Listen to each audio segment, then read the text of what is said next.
യഹോവയോ അതോ അള്ളാഹുവോ, ഇതിലൊന്ന് വ്യാജമാണ് എന്ന് നമുക്ക് കണ്ടെത്താൻ സാധിക്കും. അപ്പോൾ യഹോവയാണോ വ്യാജം, അള്ളാഹു ആണോ വ്യാജം എന്നതല്ല, ഇവരെക്കുറിച്ചുള്ള വിശേഷണങ്ങളിലാണ് വ്യാജം ഏതെന്ന് നമുക്ക് കണ്ടെത്താൻ സാധിക്കുന്നത്. അതായത് ഏത് ഗ്രന്ഥത്തിൽ പറയുന്നതാണ് വ്യാജം, ഏത് ഗ്രന്ഥത്തിൽ പറയുന്നതാണ് സത്യം എന്നതാണ് നമ്മൾ പരിശോധിക്കുന്നത്. ഇതിലേത് ഗ്രന്ഥത്തിലാണ് സത്യം പറയുന്നത്, ഏത് ഗ്രന്ഥത്തിൽ പറയുന്നതാണ് സത്യമല്ലാതെ പറയുന്നത് എന്ന് നിങ്ങൾക്ക് മനസ്സിലാക്കാൻ സാധിക്കുന്ന രീതിയിൽ, നിങ്ങൾക്ക് തന്നെ മനസ്സിലാക്കാൻ സാധിക്കുന്ന രീതിയിൽ വളരെ വ്യക്തമായി ആ ഒരു ബൈബിളിൻ്റെയും ഖുർആൻ്റെയും വാക്യങ്ങൾ മാത്രമാണ് ഞാൻ പറയുന്നത്. വ്യക്തിപരമായിട്ടുള്ള യാതൊരു അഭിപ്രായവും ഞാൻ ഇതിൽ ഉപയോഗിക്കാതെ ഖുർആൻ എന്തു പറയുന്നു, ബൈബിൾ എന്തു പറയുന്നു എന്നുള്ള വിശേഷണങ്ങൾ, ദൈവത്തിൻ്റെ വിശേഷണങ്ങൾ മാത്രമാണ് ഞാൻ നിങ്ങളിലേക്ക് തരുന്നത്. ബോധമുള്ള മനുഷ്യർക്ക് തീർച്ചയായിട്ടും, അല്ലെങ്കിൽ അതിനെക്കുറിച്ച് അറിയാവുന്ന മനുഷ്യർക്ക് തീർച്ചയായിട്ടും ഇതിനെ തമ്മിൽ വേർതിരിക്കാൻ സാധിക്കുന്ന രീതിയിലുമാണ് ഞാൻ ഈ വീഡിയോ ചെയ്യുന്നത്. ചിന്തിക്കുന്നവർക്ക് മനസ്സിലാവും ഇതിൽ ഏതൊന്നാണ് ശരി, ഏതൊന്നാണ് തെറ്റി എന്ന് മനസ്സിലാകുന്ന രീതിക്ക് വളരെ വ്യക്തമായിട്ട് ഞാൻ അതിനെ ബൈബിളിൻ്റെ ഖുർആൻ്റെ അടിസ്ഥാനത്തിൽ മാത്രം, എൻ്റെ കയ്യിൽ നിന്ന് യാതൊന്നും പറയുന്നില്ല, എൻ്റെ വ്യക്തിപരമായിട്ടുള്ള യാതൊരു അഭിപ്രായവും ഞാൻ ഇതിൽ ഉപയോഗിക്കുന്നില്ല എന്ന് ആദ്യം തന്നെ പറഞ്ഞുകൊണ്ട് വീഡിയോയിലേക്ക് കിടക്കാം.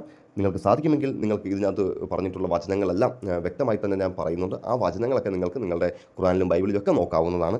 അത് പ്രകാരം നമ്മൾ ഈ വീഡിയോ ആരംഭിക്കുകയാണ്, നിങ്ങളുടെ എല്ലാം സഹകരണത്തോടു കൂടി തന്നെ. യഹോവയാണോ അള്ളാഹുവാണോ യഥാർത്ഥ ദൈവം എന്നുള്ള ചോദ്യം, ഇത് പേരുകളുടെ താരതമ്യമല്ല, ഇത് ദൈവത്തിൻ്റെ സ്വഭാവത്തിൻ്റെ താരതമ്യമാണ്. അപ്പോൾ നമ്മൾ നേരത്തെ പറഞ്ഞ പോലെ തന്നെ നമ്മുടെ സ്വന്തം അഭിപ്രായങ്ങളൊന്നുമില്ല, നമ്മൾ ആദ്യം തന്നെ നോക്കാൻ പോകുന്നത് ബൈബിൾ പറയുന്ന യഹോവ ഒരു ഭയപ്പെടുന്ന ദൈവമായിട്ട് നമുക്ക് കാണാൻ സാധിക്കുന്നുണ്ട്.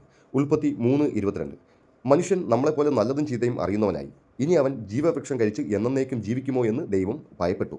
ഇവിടെ ഒരു ചോദ്യമുണ്ട്. സർവജ്ഞനായ ദൈവം ഒരു മനുഷ്യനെ ഭയപ്പെടുകയോ? ഉൽപ്പത്തി 11:6. ബാബേൽ ഗോപുരത്തെ സംബന്ധിക്കുന്ന ആ ഒരു വിഷയത്തിലേക്ക് നമ്മൾ നോക്കുകയാണെങ്കിൽ, ഇവർ ഒറ്റ ജനമാണ്, ഇവർ ചെയ്യാൻ ഉദ്ദേശിക്കുന്നതിൽ ഇനി ഒന്നിനെയും തടയാനാകില്ല എന്ന് യഹോവ ഭയപ്പെടുന്നു. ഇവിടെ യഹോവ മനുഷ്യശേഷിയെ ഭയപ്പെടുന്നതായിട്ട് നമുക്ക് കാണാൻ സാധിക്കുന്നു. അതിനാലാണ് ഭാഷകൾ കലക്കി അവരെ പിരിച്ചുവിട്ടത് എന്ന് പരാമർശിക്കുന്നുണ്ട്. ഇതൊരു പരിധിയുള്ള ദൈവത്തിൻ്റെ പ്രതികരണം മാത്രമായിട്ടാണ് നമുക്ക് കാണാൻ സാധിക്കുന്നത്. ഇവിടെ യഹോവ ഖേദിക്കുന്നതായിട്ടുള്ള ഒരു ദൈവമായിട്ട് നമുക്ക് കാണാൻ സാധിക്കുന്നുണ്ട്.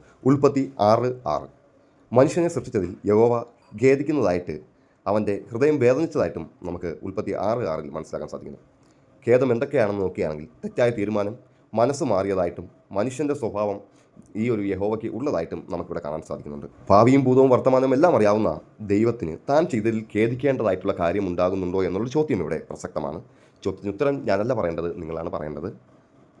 ശമൂവേൽ 15:11 നമ്മൾ നോക്കുകയാണെങ്കിൽ, സൗലിനെ രാജാവാക്കിയതിൽ ഞാൻ ഖേദിക്കുന്നു എന്ന് യഹോവ പറയുന്നതായിട്ട് കാണാൻ സാധിക്കും.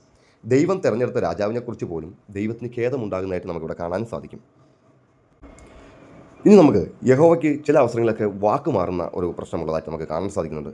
യോന 3:10, ദൈവം അവർക്ക് ചെയ്യണമെന്ന് പറഞ്ഞ ശിക്ഷയിൽ നിന്ന് മനസ്സ് മാറ്റി. ആദ്യം ശിക്ഷ, പിന്നീട് ഒരു മാറ്റം ഉണ്ടാകുന്നുണ്ട്. ഇത് നമുക്ക് കാണാൻ സാധിക്കുന്നത്. ഇത് സ്ഥിരതയുള്ള ഒരു ദൈവത്തിൻ്റെ ലക്ഷണമാണോ എന്ന് ഞാൻ നിങ്ങളോട് തന്നെ ചോദിക്കുകയാണ്. ഇനി ഈ യഹോവ ചില അവസരങ്ങളിലെല്ലാം മനുഷ്യൻ്റെ രൂപത്തിൽ പ്രത്യക്ഷപ്പെടുന്നതായിട്ട് പറയുന്നുണ്ട്.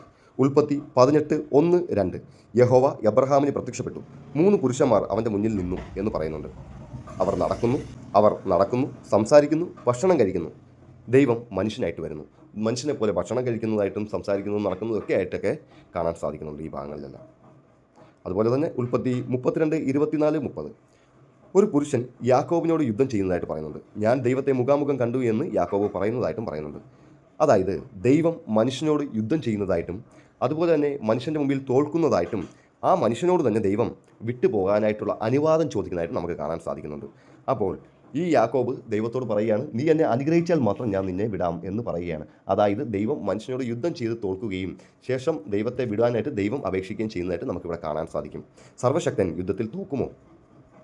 ദൈവം സർവശക്തനാണെങ്കിൽ എങ്ങനെയാണ് ഒരു മനുഷ്യനോട് മാത്രം യുദ്ധത്തിൽ തോൽക്കുന്നത്? അങ്ങനെയെങ്കിൽ ലോകത്തുള്ള സർവത്ര മനുഷ്യരും ദൈവത്തോട് യുദ്ധം ചെയ്യുകയാണെങ്കിൽ എന്താണ് സംഭവിക്കുന്നത്? നിങ്ങൾ തന്നെ ആലോചിച്ച് നോക്കേണ്ടതാണ്. അങ്ങനെ ദൈവം ഈ ലോകത്തെ എല്ലാ മനുഷ്യരും ഒന്നിച്ച് നിന്നോട് ദൈവത്തിനെതിരെ യുദ്ധം ചെയ്യുകയാണെങ്കിൽ എന്ത് സംഭവിക്കും? ഇനി യഹോവയ്ക്കുള്ള ചില മനുഷ്യ സ്വഭാവങ്ങളെക്കുറിച്ച് ബൈബിൾ എന്താണ് പറയുന്നത് നമുക്ക് നോക്കുകയാണെന്നുണ്ടെങ്കിൽ, പുറപ്പാട് പുസ്തകം 20:5, ഞാൻ അസൂയ ഉള്ള ദൈവമാണ് എന്ന് പറയുന്നുണ്ട്. നമുക്കറിയാം ശൈത്താൻ അല്ലെങ്കിൽ ഇബ്ലീസ് എന്തുകൊണ്ടാണ് പുറത്താക്കപ്പെട്ടത് എന്ന് നമ്മൾ നോക്കുകയാണെങ്കിൽ അസൂയ കാരണമായിട്ടാണ്. ഏതൊരു മനുഷ്യൻ്റെ നാശം എന്താണ് എന്ന് നമ്മൾ നോക്കുകയാണെങ്കിൽ അസൂയ കാരണമായിട്ടാണ്.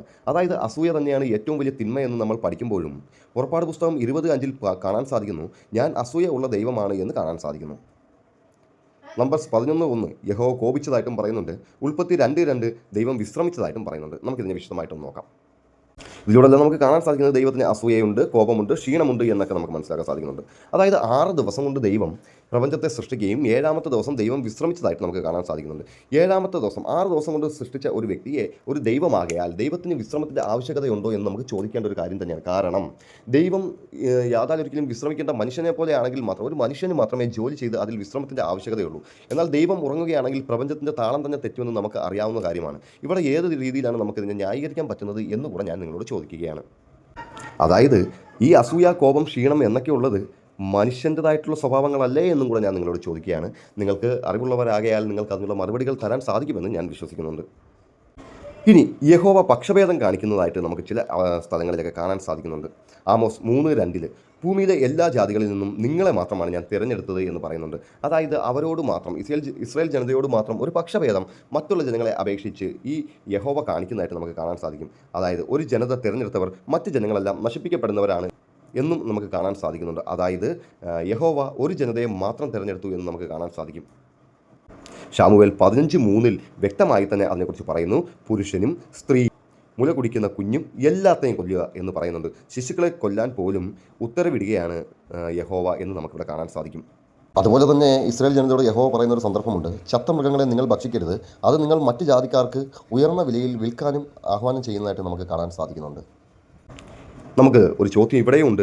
ഇത് നീതിയാണോ? ഇത് ദൈവികതയാണോ അതോ നീതിയാണോ? ദൈവം നീതി പുലർത്തുന്നുണ്ടോ എന്ന് നമുക്കിവിടെ ചോദിക്കേണ്ടതായിട്ട് വരുന്നുണ്ട്. നമുക്ക് ജസ്റ്റ് ഒന്ന് ഖുർആനിലോട്ട് തിരിഞ്ഞു നോക്കുകയാണെങ്കിൽ ഖുർആൻ പറയുന്ന അള്ളാഹു എങ്ങനെയാണെന്ന് നമ്മൾ നോക്കുകയാണെങ്കിൽ ഖുർആൻ 112:1-4 അള്ളാഹു അവൻ ഏകനാണ്, അവൻ ആരെയും ജനിപ്പിക്കുന്നുമില്ല, ജനിപ്പിക്കപ്പെട്ടിട്ടുമില്ല, അവനോട് സമാനമായ ഒരാളുമില്ല, അവനെപ്പോലെ ഒന്നുമില്ല എന്ന് ഖുർആൻ 42:11 പറയുന്നുണ്ട്. ഖുർആൻ 2:255 അവനെ നിദ്രയും ഉറക്കവും പിടിക്കുകയില്ല എന്നും പറയുന്നുണ്ട്. അതായത് അള്ളാഹുവിന് ഭയമില്ല, ഖേദമില്ല, വാക്കുകൾക്ക് മാറ്റവുമില്ല, മനുഷ്യരൂപവുമില്ല, പക്ഷഭേദവുമില്ല എന്ന് നമുക്ക് കാണാൻ സാധിക്കുന്നുണ്ട്. എന്നാൽ നമ്മൾ ബൈബിളിലൂടെ യഹോവയെ മനസ്സിലാക്കാൻ ശ്രമിക്കുമ്പോഴെല്ലാം നമുക്ക് കാണാൻ സാധിക്കുന്നത് യഹോവ ഭയപ്പെടുന്നുണ്ട്, ഖേദിക്കുന്നുണ്ട്, വാക്ക് മാറ്റേണ്ടതായിട്ട് വരുന്നുണ്ട്, മനുഷ്യനായിട്ട് രൂപം പ്രാപിച്ചുകൊണ്ട് വരുന്നതായിട്ടും കാണാൻ സാധിക്കുന്നുണ്ട്. ഇവിടെ പക്ഷഭേദം കാണിക്കുന്നതായിട്ടും വ്യക്തമായി കാണാൻ സാധിക്കുന്നുണ്ട്. ഖുർആൻ പറയുന്ന അള്ളാഹു ഒരാൾ, എന്നാൽ അയാൾക്ക് മാറ്റമില്ല. അതുപോലെ തന്നെ ഖുർആൻ പറയുന്ന അള്ളാഹു ഒരാളാണ്, മാറ്റമുണ്ടാകുന്നില്ല, മനുഷ്യനല്ല, നീതിയുള്ളവനാണ്, സർവ്വശക്തനാണ്, വിശ്രമത്തിൻ്റെ ആവശ്യം ഇല്ല എന്നൊക്കെയുള്ള വിശേഷണങ്ങൾ നമുക്കിവിടെ കാണാൻ സാധിക്കുന്നുണ്ട്. ഇവിടെ നമുക്ക് പ്രശ്നം പേരിലല്ല, ഈ ദൈവം യഹോവ അല്ലെങ്കിൽ അള്ളാഹു എന്നുള്ള പേരിലല്ല നമുക്കിവിടെ പ്രശ്നം കാണാൻ സാധിക്കുന്നത്. അവരെക്കുറിച്ചുള്ള ദൈവത്തെക്കുറിച്ചുള്ള കാഴ്ചപ്പാടിലാണ് നമുക്കിവിടെ പ്രശ്നം കാണാൻ സാധിക്കുന്നത്. നമുക്ക് നോക്കാം. പുറപ്പാട് പുസ്തകം 31:17 6 ദിവസം യഹോവ ആകാശവും ഭൂമിയും ഉണ്ടാക്കി, 7-ാം ദിവസം അവൻ വിശ്രമിച്ചു, ആത്മാവ് പുതുക്കി എന്ന് കാണാൻ സാധിക്കുന്നുണ്ട്. ആത്മാവ് പുതുക്കി എന്നതിൻ്റെ അർത്ഥം എന്താണ്? ഇതിൻ്റെ അർത്ഥം എന്താണെന്ന് നമ്മൾ ചോദിക്കുകയാണ്. കാരണം ദൈവത്തിൻ്റെ ശക്തി കുറഞ്ഞോ എന്നാണ് ഇവിടെ ഒരു ചോദ്യം ഉണ്ടാകുന്നത്. എന്നാൽ ബൈബിൾ തന്നെ മറ്റൊരിടത്ത് പറയുന്നതായിട്ട് നമുക്ക് കാണാൻ സാധിക്കും. സങ്കീർത്തനം 121:4 ഇസ്രായേലിൻ്റെ കാവൽക്കാരൻ നിദ്രിക്കുകയോ ഉറങ്ങുകയോ ചെയ്യുന്നില്ല എന്നുകൂടെ പറയുന്നുണ്ട്. യഹോവയെ പലപ്പോഴും നമുക്ക് കാണാൻ സാധിക്കുന്നത് യഹോവ ഒരു ജൂത കുലദൈവമാണ് എന്ന് നമുക്കിതിലൂടെ കാണാൻ സാധിക്കുന്നുണ്ട് പല ഭാഗങ്ങളിലും. ഇവിടെ നമുക്കൊരു വിരോധാഭാസം കാണാൻ സാധിക്കുന്നത് എന്താണെന്ന് വെച്ച് കഴിഞ്ഞാൽ ഒരിടത്ത് വിശ്രമത്തെക്കുറിച്ച് പറയുമ്പോൾ മറ്റൊരിടത്ത് വിശ്രമമില്ല എന്ന് പറയുന്നുണ്ട്. ഖുർആനിൽ ഇതിനെക്കുറിച്ച് എന്താണ് പറയുന്നത് നോക്കുകയാണെങ്കിൽ ഖുർആൻ 50:38 പറയുന്നുണ്ട്, ആകാശങ്ങളും ഭൂമിയും അവയുടെ ഇടയിലുള്ളതും 6 ദിവസങ്ങളിൽ നാം സൃഷ്ടിച്ചു, എന്നെ ഒരു ക്ഷീണവും സ്പർശിച്ചില്ല എന്ന് പറയുന്നുണ്ട്. വളരെ വ്യക്തമാണ്. സൃഷ്ടി 6 ദിവസം കൊണ്ട് സൃഷ്ടിച്ചു, അവിടെ ക്ഷീണം ഉണ്ടായിട്ടില്ല എന്ന് വ്യക്തമായി തന്നെ പറയുന്നുണ്ട്. ഖുർആൻ 2:255 ആയത്തിൽ കുർസിയിൽ പറയും, അവനെ നിദ്രയും ഉറക്കവും പിടികൂടുകയില്ല എന്നും പറയുന്നുണ്ട്. ഖുർആൻ 35:41 പറയുന്നു, ആകാശവും ഭൂമിയും തകർന്നു പോകാതിരിക്കാൻ അള്ളാഹു അവയെ എന്നു നിലനിർത്തുന്നു എന്ന് പറയുന്നുണ്ട്. അതായത് സൃഷ്ടിച്ചതിന് ശേഷം വിശ്രമമില്ല, നിയന്ത്രണം തുടർച്ചയായി തന്നെ നിയന്ത്രണമുള്ളതായിട്ടും പറയുന്നുണ്ട്. നമുക്ക് നോക്കാം. ബൈബിളിൽ പറയുന്ന ദൈവം വിശ്രമിക്കുന്നു എന്ന് പറയുന്നുണ്ട്, ആത്മാവ് പുതുക്കുന്നതായിട്ടും പറയുന്നുണ്ട്, മനുഷ്യൻ്റെ സ്വഭാവം ഉള്ളതായിട്ടും കാണിക്കുന്നുണ്ട്. ഖുർആനിൽ പറയുന്ന അള്ളാഹു ക്ഷീണമില്ലാത്തതായിട്ടും പറയുന്നുണ്ട്, വിശ്രമമില്ലാത്തതായിട്ടും പറയുന്നുണ്ട്, എല്ലായ്പ്പോഴും നിയന്ത്രണമുള്ളതായിട്ടും പറയുന്നുണ്ട്. നമുക്കിവിടെ നോക്കുകയാണെങ്കിൽ ബൈബിളിലെ ഏറ്റവും കൂടുതൽ ഭയപ്പെടുത്തുന്ന ഒരു ഭാഗം ഏതാണെന്ന് വെച്ച് കഴിഞ്ഞാൽ നമുക്ക് മനസ്സിലാക്കാൻ സാധിക്കും. ഉൽപ്പത്തിയിൽ 32:24 യാക്കോബ് ഒറ്റയ്ക്കായിരുന്നു, ഒരു പുരുഷൻ പ്രഭാതം വരെ അവനോട് യുദ്ധം ചെയ്യുകയായിരുന്നു. ഇവിടെ ഒരു പുരുഷൻ എന്ന് പറയുമ്പോൾ ആരാണ് എന്നുള്ള ചോദ്യത്തിന് 32:28 നമുക്ക് നോക്കിയാൽ നീ ദൈവത്തോടും മനുഷ്യരോടും ജയിച്ചിരിക്കുന്നു എന്ന് പറയുന്നുണ്ട്. അതായത് നീ ദൈവത്തോടും മനുഷ്യരോട് യുദ്ധം ചെയ്ത് ജയിച്ചിരിക്കുന്നു എന്ന് പറയുന്നുണ്ട്. ശ്രദ്ധിക്കണം, ദൈവത്തോട് പയറ്റി യാക്കോബ് ജയിച്ച കഥയാണ് ഇവിടെ പറഞ്ഞുകൊണ്ടിരിക്കുന്നത്. അതായത് ഉൽപ്പത്തി 32:30 ഞാൻ ദൈവത്തെ മുഖാമുഖം കണ്ടു, എന്നിട്ട് ഞാൻ ജീവനോടെ ഇരിക്കുന്നു എന്ന് യാക്കോബ് പറയാണ്. യാക്കോബ് തന്നെയാണ് പറയുന്നത് താൻ ദൈവത്തോടാണ് പറ്റിയത് എന്ന് പറയുന്നുണ്ട്. ഇവിടെ ചോദിക്കേണ്ട ചില ചോദ്യങ്ങളുണ്ട്. ദൈവം മനുഷ്യനോട് യുദ്ധം ചെയ്യേണ്ട ആവശ്യകത എന്താണ് എന്നുള്ള ചോദ്യം ഇവിടെ ഒന്നാമതായിട്ടുണ്ട്. അതുപോലെ തന്നെ സർവ്വശക്തൻ യുദ്ധത്തിൽ ഏർപ്പെടുമോ, അല്ലെങ്കിൽ യുദ്ധത്തിൽ ഏർപ്പെടുത്തുന്ന യുദ്ധത്തിൽ തോൽക്കേണ്ട ആവശ്യകതയുണ്ടോ? ബൈബിൾ തുറന്ന് പറയുന്നുണ്ട്. അവനെ ഉൽപ്പത്തി 32:25 പറയുന്നുണ്ട്, അവനെ ജയിക്കാൻ കഴിയില്ലെന്ന് കണ്ടപ്പോൾ അവൻ യാക്കോബിൻ്റെ തുടയെ തൊട്ടു എന്ന് പറയുന്നുണ്ട്. അതായത് ദൈവത്തിന് ഒരു മനുഷ്യനോട് യുദ്ധം ചെയ്തിട്ട് ഒരിക്കലും ജയിക്കാൻ കഴിയാതെ ആ മനുഷ്യൻ്റെ തുടയിൽ തൊടുകയാണ്. അതിനുശേഷം ദൈവത്തിന് നമുക്കിവിടെ മനസ്സിലാക്കാൻ സാധിക്കും, ദൈവത്തിന് യുദ്ധത്തിൽ ജയിക്കാൻ കഴിയുന്നില്ല എന്ന് നമുക്കിവിടെ മനസ്സിലാക്കാൻ സാധിക്കും. ഉൽപ്പത്തി 32:26 നമ്മൾ നോക്കിയാണ് പറയുന്നത്, പ്രഭാതം വന്നിരിക്കുന്നു, എന്നെ വിട്ടയക്കാന്ന് ദൈവം ആരോട് അപേക്ഷിക്കുകയാണ്? യാക്കോബിനോട് അപേക്ഷിക്കുകയാണ്. അപ്പോൾ സർവ്വശക്തന് ഇതേപോലെ വിടുതൽ ചോദിക്കേണ്ട ആവശ്യകത എന്താണുള്ളതെന്ന് നമുക്ക് ഇവിടെ സംശയം തോന്നുന്നുണ്ട്. അതുപോലെ തന്നെ ഉൽപ്പത്തി 32:29 പറയും, നീ എന്നെ അനുഗ്രഹിക്കാതെ ഞാൻ നിന്നെ വിടില്ല എന്ന് പറയുന്നതായിട്ടും നമുക്ക് കാണാൻ സാധിക്കുന്നുണ്ട്. എവിടെയാണ് കുഴപ്പം സംഭവിച്ചത്? സത്യത്തിൽ ദൈവത്തിൻ്റെ ശക്തിയിലാണോ കുഴപ്പം സംഭവിച്ചത്, അതോ മനുഷ്യൻ്റെ കൈകടത്തലിലാണോ കുഴപ്പം സംഭവിച്ചത്? ഇത് എഴുതിയതിലാണോ കുഴപ്പം സംഭവിച്ചത് എന്ന് നമ്മളൊന്ന് ചിന്തിക്കേണ്ടതായിട്ടുണ്ട്. അപ്പോൾ നമുക്ക് എന്തായാലും നിങ്ങൾ ചിന്തിക്കുന്നവരാണെങ്കിൽ ഒരു ധൈര്യമുള്ള ഒരു മനുഷ്യനെക്കുറിച്ച് ഞാൻ പലപ്പോഴും ചിന്തിച്ചിട്ടുണ്ട്. ഒരു മനുഷ്യൻ വിശ്വസിക്കുന്ന വിശ്വാസങ്ങളും ആചാരങ്ങളുമൊക്കെ യാതൊരു കഴമ്പുമില്ലാത്തതാണ് എന്ന് മനസ്സിലാക്കുമ്പോൾ തീർച്ചയായിട്ടും നന്മയെ തിരഞ്ഞെടുക്കാനുള്ള സ്വാതന്ത്ര്യം എല്ലാ മനുഷ്യർക്കുമുണ്ട്. എന്നാൽ ആദർശത്തെ മുറുകെ പിടിക്കാനുമുള്ള സ്വാതന്ത്ര്യം അവർക്ക് തന്നെയുണ്ട്. അവർക്ക് എന്ത് വേണമെങ്കിലും ചെയ്യാം. ഒന്നിൽ നിന്നുകൊണ്ട് മറ്റൊന്നിനെ കുറ്റം പറയാനും തീർച്ചയായിട്ടും സാധിക്കുന്നതാണ്. പലപ്പോഴും നമ്മുടെ കമൻറ്റ് ബോക്സിൻ്റെ അടിയിൽ വരുന്ന കമൻറ്റുകളൊക്കെ നമ്മൾ വിശദമായിട്ട് തന്നെ പഠിക്കാറും പരിശോധിക്കാറും ഒക്കെ ഉണ്ട്. അതിലൂടെ ധാരാളം അറിവുകൾ നമുക്ക് ലഭ്യമായിട്ടുമുണ്ട്. അതായത് അള്ളാഹു എന്നത് ഒരിക്കലും പ്രവാചകൻ മുഹമ്മദ് കൊണ്ടുവന്നിട്ടുള്ള ഒരു പുതിയ ദൈവമല്ല എന്ന് നമുക്ക് കാണാൻ സാധിക്കുന്നുണ്ട്. അതായത് അദ്ദേഹം അതിന് മുമ്പ് തന്നെ അവിടെ ഉണ്ടായിരുന്നു. കൗബയിൽ 365 വിഗ്രഹങ്ങൾക്ക് മുകളിലായിട്ട് അള്ളാഹു എന്നൊരു സ്ഥാനത്തെ അറബികൾ ആരാധിച്ചിരുന്നതായിട്ട് നമുക്ക് കാണാൻ സാധിക്കും. എന്നാൽ ഒരിക്കലും അറബികൾ നേരിട്ട് അള്ളാഹുവിനെ ആരാധിക്കാതെ വിഗ്രഹങ്ങളോട് ആരാധിക്കുകയും അത് മുഖാന്തരമായിട്ട് വിഗ്രഹങ്ങൾ അവരുടെ സന്ദേശങ്ങൾ അള്ളാഹുവിലേക്ക് എത്തിക്കുമെന്നും അവർ വിശ്വസിച്ചിരുന്നതായിട്ട് കാണാൻ സാധിക്കുന്നുണ്ട്. അവരെല്ലായ്പ്പോഴും വിശ്വസിച്ചിരുന്നത് അള്ളാഹു ഏകനായ ഒരു ദൈവമായിരുന്നു എന്ന് തന്നെ അവർ വിശ്വസിക്കുന്നുണ്ട്. മാത്രമല്ല അള്ളാഹു എല്ലാത്തിനും മുകളിലാണ് എന്നും അവർ വിശ്വസിച്ചിരുന്നതായിട്ട് നമുക്ക് കാണാൻ സാധിക്കുന്നുണ്ട്. അതിനും പുരാതനമായിട്ടുള്ള കാലങ്ങളിലെല്ലാം ശിലാലിഖിതങ്ങളിലും മറ്റുമൊക്കെ അള്ളാഹു എന്നൊരു നാമം കൊത്തിയിട്ടുള്ളതായിട്ട് നമുക്ക് കാണാൻ സാധിക്കുന്നുണ്ട്. അപ്പോൾ നമുക്ക് മനസ്സിലാക്കാൻ സാധിക്കുന്നത് അള്ളാഹു എന്നത് പ്രവാചകൻ ഉണ്ടാക്കിയ ഒരു നാമമല്ല എന്ന് നമുക്ക് മനസ്സിലാക്കാൻ സാധിക്കുന്നുണ്ട്. പാശ്ചാത്യർക്കിടയിൽ അല്ലെങ്കിൽ അറബികൾക്കിടയിൽ തന്നെ ഒരുപാട് വിശ്വാസങ്ങളുള്ളതായിട്ട് നമുക്ക് കാണാൻ സാധിക്കുന്നുണ്ട്. അവർ അള്ളാഹുവിന് കുടുംബമുള്ളതായിട്ടും അള്ളാഹുവിന് മക്കളുള്ളതായിട്ടും എല്ലാം അവർ പറയുന്നതായിട്ട് നമുക്ക് കാണാൻ സാധിക്കുന്നുണ്ട്. എന്നാൽ അള്ളാഹു ചോദിക്കുന്നുണ്ടെങ്കിൽ എനിക്ക് കുടുംബമുണ്ട് എങ്കിൽ എൻ്റെ ഭാര്യ ആരാണ് എന്ന് അള്ളാഹു തിരിച്ച് അവരോട് പരിഹാസ രൂപേണ ചോദിക്കുന്നതായിട്ട് നമുക്ക് ഖുർആനിലൂടെ കാണാൻ സാധിക്കുന്നുണ്ട്. അതിനൊന്നും അവർക്ക് യാതൊരു ഉത്തരവും ഉള്ളതായിട്ട് നമുക്ക് കാണാൻ സാധിക്കുകയില്ല. അള്ളാഹുവിന് കുടുംബമുണ്ട് എന്ന് അവർ പറയുമ്പോഴും അള്ളാഹുവിന് മക്കളുണ്ട് എന്നൊക്കെ അവർ വിശ്വസിച്ചിരുന്നപ്പോഴും എല്ലാം അത് ജാഹിലിയ കാലഘട്ടമായിരുന്നു. ജാഹിലിയ കാലഘട്ടത്തിൽ നിന്ന് അവർ എല്ലാം പൂർണ്ണമായി തന്നെ ആ ജാഹിലിയ കാലഘട്ടത്തെ തുടച്ചു മായ്ക്കപ്പെടുകയാണ് ഉണ്ടായത്. എന്നാൽ ജാഹിലിയ കാലഘട്ടത്തെ ഇന്നും അറബികൾ ഉപേക്ഷിച്ചപ്പോഴും അതിനെ മനസ്സിൽ ചുമന്നുകൊണ്ട് നടക്കുന്ന ഒരുപാട് വിമർശകർ തീർച്ചയായിട്ടും ഉണ്ട് എന്ന് എനിക്ക് മനസ്സിലാക്കാൻ സാധിക്കുന്നുണ്ട്. ആകയാൽ അറബികൾ പോലും അതിനെ ഉപേക്ഷിച്ചുവെങ്കിൽ, അത്രത്തോളം അതിനെ മനസ്സിൽ കൊണ്ടു നടന്നവർ പോലും അതിനെ ഉപേക്ഷിച്ചുവെങ്കിൽ ഇന്ന് അതിനെ മനസ്സിൽ കൊണ്ട് നടക്കുന്നതിൽ എന്ത് അർത്ഥമാണ് ഉള്ളത് എന്നും കൂടെ ഞാൻ അവസരോചിതമായി ചോദിക്കുകയാണ്. ഇവിടെ ഏതെങ്കിലും ഒരു മതം ശക്തമാണെന്നോ അല്ലെങ്കിൽ ഇവിടെ ഏതെങ്കിലും ഒരു മതം സത്യമാണെന്നോ അല്ലെങ്കിൽ ഏതെങ്കിലും ഒരു മതം സത്യമല്ല എന്നോ തെളിയിക്കൽ എൻ്റെ ഉത്തരവാദിത്തമല്ല. ചോദിക്കുന്ന വിഷയങ്ങളെക്കുറിച്ചുള്ള അന്വേഷണം മാത്രം നടത്തുക എന്നുള്ളതാണ് എൻ്റെ വിഷയം. നമുക്ക് അറിയാം ഈ ഒരു ചാനൽ ഒരു അന്വേഷണ ചാനലാണ്. സത്യസന്ധമായ അന്വേഷണം ഞാൻ നിങ്ങളിലേക്ക് എത്തിക്കുക തന്നെ ചെയ്തുകൊണ്ടേയിരിക്കും. അപ്പോൾ ഇത് മതപരമായിട്ടുള്ള വിഷയമല്ല, ഏതൊരു വിഷയമാണെങ്കിലും സത്യസന്ധമായ വിഷയമാണെങ്കിൽ തീർച്ചയായിട്ടും അത് നിങ്ങളിലേക്ക് എത്തിക്കും. നിങ്ങൾ ചോദിക്കുന്ന വിഷയത്തെക്കുറിച്ചുള്ള വീഡിയോകൾ തയ്യാറാക്കുക എന്നതാണ് എൻ്റെ ദൗത്യം. നിങ്ങൾക്ക് എന്താണ് അറിയേണ്ടത് അതിനെക്കുറിച്ചുള്ള വീഡിയോകളാണ് ഞാൻ തയ്യാറാക്കുന്നത്. തീർച്ചയായിട്ടും ഈ വീഡിയോ ഞാൻ തയ്യാറാക്കിയപ്പോൾ എനിക്ക് കണ്ടെത്താൻ കഴിഞ്ഞിട്ടുള്ള കാര്യങ്ങളാണ് നിങ്ങൾക്ക് വേണ്ടി ഞാൻ ഇവിടെ ഉൾപ്പെടുത്തിയിട്ടുള്ളത്.